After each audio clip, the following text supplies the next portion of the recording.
दोस्तों नमस्कार। आरती शुक्ला अवधि लोकगीत चैनल में आप सभी का स्वागत है। दिल से आप लोग कैसे हैं कमेंट करके ज़रूर बताना। आप सभी के बीच एक प्यार सा फगवा गीत लेके आए हैं, आप लोग ज़रूर सुनना और बताना गीत कैसी हैं।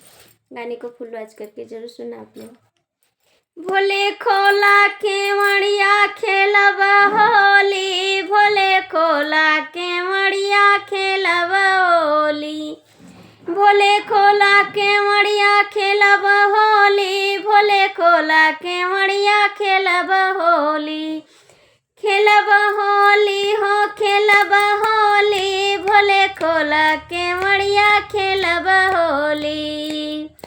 ई चंदा से खेलबू गंगा से खेलबू, चंदा से खेलबू गंगा से खेलबू, अरे नगवा से खेलब हर हरे बोली, भोले खोला केवड़िया खेलब होली, अरे नगवा से खेलब हर हरे बोल, भोले खोला केवड़िया खेलब होली, खेलब होली हो खेलब होली, भोले खोला केवड़िया खेलब होली, खेलब होली हो खेलब होली, भोले खोला केवड़िया खेलब होली।